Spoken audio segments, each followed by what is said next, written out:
Hello friends, कैसे हो आप सभी लोग। मैं हूं आपके अपना दोस्त यूनुस और इस चैनल में आप सभी का तहे दिल से स्वागत है। अगर हम पिछले 2024 की बात कर लेते हैं कि 2024 में नंबर सिस्टम से कितने प्रश्न पूछे गए थे, तो यहाँ पर आपका जो एग्जाम हुआ था 2 फेज में हुआ था। अब मान लेते हैं कि फेज जो 2 आपका हुआ था ये आपका 20 जनवरी को हुआ था। ये 20 जनवरी को जो हुआ था इसमें आपके टोटल 2 प्रश्न नंबर सिस्टम से दिए गए थे। वहीं बात कर लेते हैं जो है फेज 1 का। तो फेज 1 जो है 4 नवंबर को हुआ था। ये 4 नवंबर को जो हुआ था इसमें टोटल आपके 3 प्रश्न पूछे गए थे। तो इस हिसाब से अगर हम देखें तो नंबर सिस्टम हमारे लिए बहुत ही इंपॉर्टेंट है, इसको तैयार करना एकदम जरूरी है। अब यहाँ पे बात कर लेते हैं कि नंबर सिस्टम के सवाल को लगाने के लिए हमें क्या क्या जानना जरूरी है। तो इसके कुछ बेसिक कॉन्सेप्ट हैं, नंबर को हमें जानना पड़ेगा। जब तक हम नंबरों के बारे में अच्छी खासी जानकारी नहीं रखेंगे तब तक नंबर सिस्टम के सवाल को हम सॉल्व नहीं कर सकते हैं। इसमें बहुत सारी दिक्कतें आ सकती हैं। यही बात कर लेते हैं प्रश्नों का। 2023 के प्रश्नों के यहाँ पे कलेक्शन आपको दिखलाई दे रहे होंगे। ये सब के सब लगभग 2023 के, 22 के, 21 के रखे गए हैं। तो चलिए इन नंबरों को प्रैक्टिस करने से पहले इसके कुछ बेसिक कॉन्सेप्ट को पहले क्लियर कर लेते हैं, फिर बात करते हैं कि ये नंबर सिस्टम को सवाल को कैसे सॉल्व करेंगे। अब हम बात कर लेते हैं संख्याओं के कितने प्रकार होते हैं। तो सबसे पहला जो प्रकार होता है प्राकृतिक संख्याएं, जो कि हम अंग्रेजी में इसे कहते हैं नेचुरल नंबर। तो कोई भी नेचुरल नंबर होगा वो कहाँ से स्टार्ट होता है? 1 से। 1 2 3 4 5 6 7 8 9 एक्सेट्रा, ऐसे करते हुए नंबर को हम आगे बढ़ाते चले जाएंगे। ये सब के सब नंबर जो हैं प्राकृतिक संख्याएं कहलाती हैं। अब बात कर लेते हैं कि यहाँ पे पूर्ण संख्या की आवश्यकता क्या पड़ी, जबकि यहाँ पर आप देखेंगे 0 को छोड़कर बाकी जितनी भी संख्याएं हैं वो सब के सब इसी नंबर से बिलोंग करती हैं। तो हमें 0 लाने की आवश्यकता कहाँ पड़ गई? जैसे मान लेते हैं अगर हमें 10 लिखना हो तो 10 कैसे लिखेंगे भाई? इसमें तो 10 है नहीं, 0 है नहीं, तो 0 को कहां से उठाएंगे? तो 10 लिखने के लिए हमें 0 की आवश्यकता है। 20 लिखने के लिए हमें 0 की आवश्यकता पड़ेगी। 5400 लिखने के लिए हमें 0 की आवश्यकता पड़ रही है। तो यानी कि अभी भी प्राकृतिक संख्याओं को जानने से हम जो है पूरी तरह से नंबरों को नहीं जान सकते हैं। इसीलिए पूरी संख्या को कंप्लीट करने के लिए क्या आ गया भाई? पूर्ण संख्या आ गया। तो पूर्ण संख्या की परिभाषा तो आपको बताने की अब आवश्यकता तो है नहीं। क्यों? क्योंकि पूर्ण संख्या को अंग्रेजी में कहते हैं होल नंबर, यानी जितनी भी नंबरें हैं वो सब के सब क्या हैं? पूर्ण संख्याएं हैं। अब मान लेते हैं कोई भी नंबर लिखेंगे आप, इन नंबरों में वो सारे नंबर आ जाएंगे। जैसे मान लेते हैं हम कहते हैं 5040, तो भाई 5040 में हम 5 यहाँ से उठा लिए, 0 को यहाँ से उठा लिए, 4 को यहाँ से उठा लिए, फिर 0 को लिख दिए। बहुत आसानी से हम नंबर लिख सकते हैं। इसीलिए इसको क्या कहा जाता है? पूर्ण संख्या कहा जाता है। फिर आगे बढ़ते हैं इसी स्टेप में। यहाँ पर देखेंगे भाज्य संख्या क्या होता है, ठीक है ना, जिसको हम अंग्रेजी में कहते हैं कंपोजिट नंबर। जो संख्याएं किसी भी संख्या से डिविजिबल हो, विभाजित हो, कट जाएं, तो ऐसी सभी संख्याओं को हम क्या कहते हैं? भाज्य संख्या कहते हैं। तो सबसे छोटी भाज्य संख्या कौन सी होती है भाई? तो सबसे छोटी संख्या आपका भाज्य में क्या होता है? 4 होता है। क्यों? क्योंकि 4 को जो है ना 2 दूना 4 से हम काट सकते हैं, या फिर 4 एकम 4 से भी काट सकते हैं। तो कोई भी भाज्य संख्या कब कहलाता है? जिस संख्या का 2 या 2 से अधिक क्या हो? इसके खंड हो, यानी कि 2 या 2 से अधिक ये खंडों में टूट सके, विभाजित तो हो सके। तो ऐसी सभी संख्याओं को हम क्या कहते हैं? कंपोजिट नंबर कहते हैं या भाज्य संख्या कहते हैं। तो अब आप देखेंगे 9 को हम क्या कहेंगे? 3 त्रिज्या क्या हो जाएगा? 9 हो जाएगा। बताइए कि होगा कि नहीं होगा ये भाज्य संख्या? तो कोई भी संख्याएं जो किसी भी नंबर से डिविजिबल हो, अपने आप के साथ साथ किसी और नंबर से डिविजिबल हो। तो जैसे मान लेते हैं यहाँ पे बात कर लेते हैं अभाज्य का। तो अभाज्य का क्या होगा? एक ऐसी संख्या जो सिर्फ और सिर्फ अपने आप से कटे या 1 से कटे, यानी कोई नंबर अपने आप से कटे या फिर 1 से कटे तो ऐसी सभी संख्याओं को हम क्या कहते हैं, अभाज्य संख्या कहते हैं। अब वहीं भाज्य की बात करें तो भाज्य में क्या बताया गया है, दो या दो से अधिक, यानी कि अपने आप को और एक को छोड़कर किसी तीसरे अंक से डिविजिबल हो तो उसे भाज्य कहते हैं। यहाँ पे कहता है अपने आप को या एक के अलावा किसी और नंबर से ना कटे, तो ऐसी सभी संख्याओं को हम क्या कहते हैं, अभाज्य संख्या कहते हैं, जिसको अंग्रेजी में हम बोलते हैं प्राइम नंबर। कौन सा नंबर, प्राइम नंबर। फिर आगे बढ़ते हैं, इसी क्रम में हम यहाँ पर देखेंगे सम संख्याएं किसको कहते हैं। तो इसका सिंपल डेफिनेशन है, वह संख्या जो दो से विभाजित हो। किससे विभाजित हो भाई, दो से विभाजित हो। तो अब यहाँ पर सम संख्या में देखिए दो से विभाजित होने वाली सभी संख्याओं को हम सम संख्याएं कहते हैं। अब मान लेते हैं 4 को काटेंगे तो कट जाएगा, 6 को भी काटेंगे 2 से कट जाएगा, 8 को भी काटेंगे, 10 को काटेंगे, तो ऐसे कटते हुए चला गया। तो अब आपके दिमाग में ये आ रहा होगा कि यहाँ पर अभाज्य की कैटेगरी में इसे क्यों रखा गया है। ठीक है, तो हम इसको रोक कर रखे थे, पहले इसे सम संख्या को समझाना था। तो बहुत सारे बच्चों को ये लगता है कि दो जो है हमारा क्या है, भाज्य संख्या है। तो बेटा आप कंफ्यूजन में हैं, आपको यहाँ पे समझना है दो सबसे छोटी ऐसी संख्या होती है जो कि अभाज्य होती है, अभाज्य की कैटेगरी में रखी होती है, और इसी नंबर को हम क्या कहते हैं, सम अभाज्य संख्या कहते हैं। क्या कहते हैं, सम अभाज्य संख्या कहते हैं। क्यों, क्योंकि ये नंबर जो है सम की भी कैटेगरी में आता है और अभाज्य की भी कैटेगरी में आता है, इसीलिए इन दोनों के कॉम्बिनेशन से एक शब्द बन गया क्या, सम अभाज्य संख्या। यानी दो को हम क्या कहेंगे, सम अभाज्य संख्या कहेंगे। अब यही बात कर लेते हैं विषम संख्या। तो विषम संख्या का सिंपल डेफिनेशन यही है कि भाई जो नंबर दो से कट रहा है उसे सम संख्या कहेंगे, जो दो से ना कटे उसे हम विषम संख्या कहेंगे। जैसे मान लेते हैं एग्जाम्पल में यहाँ पे 9 को उठा लेते हैं, तो 9 से हम अगर विभाजित, 9 को अगर हम विभाजित 2 से करें तो 2 चौको 8 हो जाएगा, लेकिन 1 बच जाएगा। क्यों, क्योंकि ये 9 पूरी तरह से डिविजिबल नहीं होगा, दशमलव में कुछ ना कुछ लगाना पड़ेगा। तो दशमलव में नहीं कटना चाहिए। जो संख्या दशमलव में ना कटे, पूरी तरह से कंप्लीटली जो है 2 से विभाजित हो जाता है, ऐसी सभी संख्याओं को हम सम संख्या कहते हैं। और यही सिंपल है कि जो ना कटे उसे हम विषम संख्या कहते हैं। फिर थोड़ा सा हम और आगे बढ़ेंगे, यहाँ पर देखेंगे सह अभाज्य संख्या किसको कहते हैं, सह अभाज्य संख्या किसको कहते हैं। तो सह अभाज्य संख्या जिसे मान लेते हैं यहाँ पर दे दिया गया 2 और 3 दे दिया गया, तो इसका सिंपल एग्जाम्पल ये है कि भाई ऐसी संख्याओं का जो पेयर है, जोड़ा है, ये जोड़ा ऐसा नंबर होना चाहिए जिसका HCF निकाला जाए। HCF मतलब में से निकाला जाए, तो इनका में से हमेशा 1 आए। तो ऐसी सभी संख्याओं को हम क्या बोलते हैं, सह अभाज्य। सह मतलब दोनों एक दूसरे के सहयोगी हैं, लेकिन क्या है, अभाज्य हैं। अब आप देखेंगे तो यहाँ पर आपको लगेगा कि अभाज्य का नाम लिया जा रहा है, तो 4 क्यों आ गया। तो 4 रहे, 5 रहे, 8 रहे, 10 रहे, उससे कोई मतलब नहीं है। इसमें आपका सम भी हो सकता है, विषम भी हो सकता है, भाज्य भी हो सकता है, अभाज्य भी हो सकता है, लेकिन उनके बीच में जो कॉम्बिनेशन है 1 का, यानी कि इसका गुणनखंड करें 2 दूना 4, लेकिन इसका गुणनखंड करेंगे 5 1 कम 5, 2 दूना 4 1, तो इन दोनों में कॉमन क्या मिलेगा भाई, 1 मिलेगा। इसके अलावा कुछ और नहीं मिल सकता है, इसीलिए हम इसे क्या कहते हैं, सह अभाज्य संख्या कहते हैं। ये सारे जो डेफिनेशन बताए गए हैं ये आपके जो है नंबर सिस्टम के बेसिक कॉन्सेप्ट थे। बाकी इसके बाद अगर कुछ ऐसे रहेंगे जो कि बताने लायक रहेगा तो हम उसको बताते रहेंगे।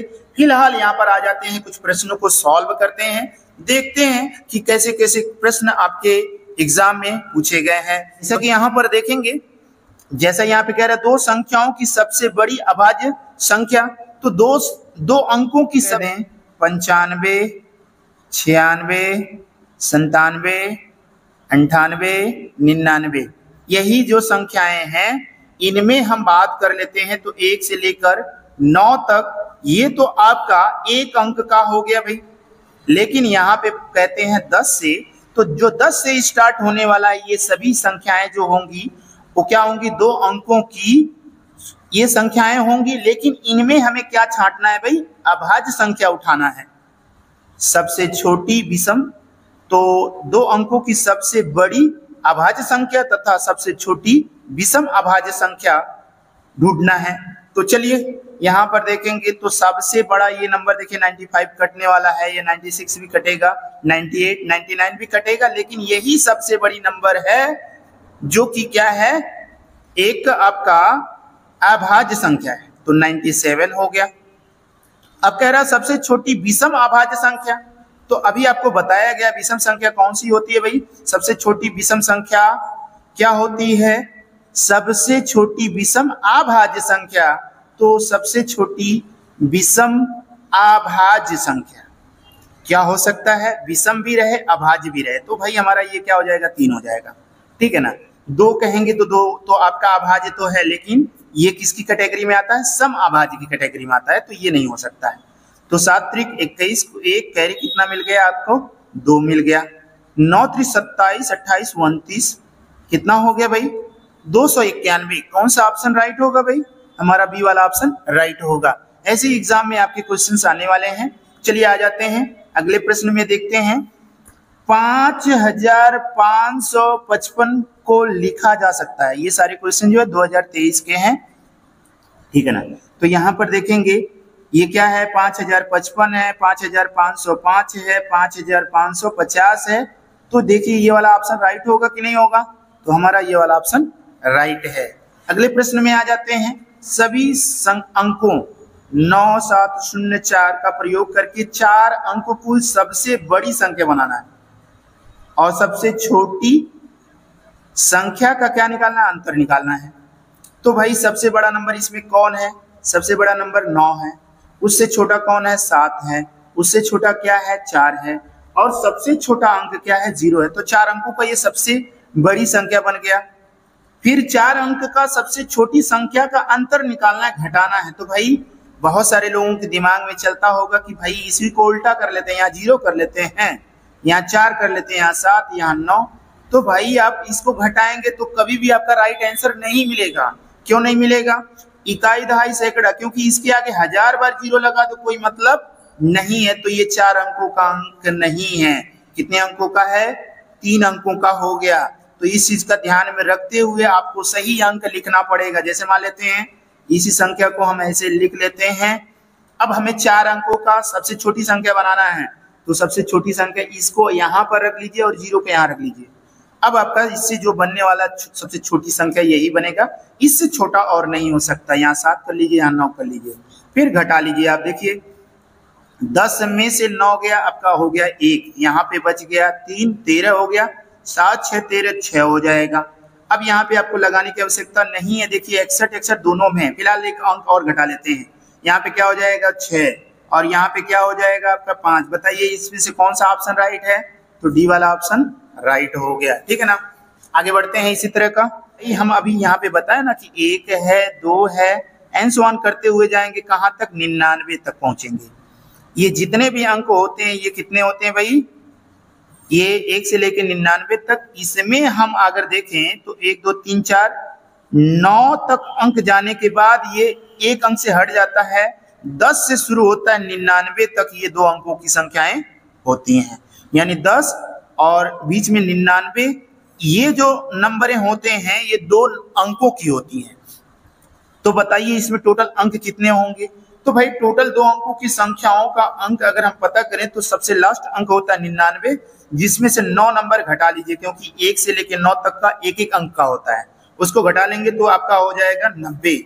तो बताइए ऑप्शन कौन सा राइट होगा, ये आपका जो है बी वाला ऑप्शन राइट होगा। फिर आगे बढ़ते हैं इसी तरह से, यहाँ पर देखेंगे कह रहा है एक संख्या से उसके अंकों का योग घटा दिया जाए तो परिणाम स्वरूप प्राप्त संख्या सर्वदा विभाजित होगा। तो बेटा इस चीज को दिमाग में हमेशा के लिए रखिए, बहुत इंपॉर्टेंट है, बहुत इंपॉर्टेंट है। हर एग्जाम में इस तरह के सवाल पूछे जाते हैं, बच्चे कंफ्यूज हो जाते हैं। तो इस पे तुरंत आप ट्रिक मारिएगा, किस पे, 9 पे। चलिए हम आपका इसका एग्जाम्पल दिखलाते हैं। जब तक एग्जाम्पल इसका नहीं समझाएंगे तब तक आपको समझ में आने वाला नहीं है। चलिए देखते हैं, जैसे मान लेते हैं कोई संख्या मान लेते हैं 15 मान लेते हैं, ये 15 है। अच्छा 15 को जोड़ लीजिए, 5 और 1 6, क्योंकि क्या कह रहा है, कह रहा है एक संख्या उसके अंकों का योग घटा दिया जाए, तो 5 और 1 6 घटा लीजिए, कितना आ गया 9 हो गया, ठीक है ना। अब मान लेते हैं कोई नंबर और मान लीजिए 36 मान लीजिए, 36 6 3 9 9 घटा लीजिए, 16 में से 9 7 16 हो गया, 7 हो गया 27 हो गया।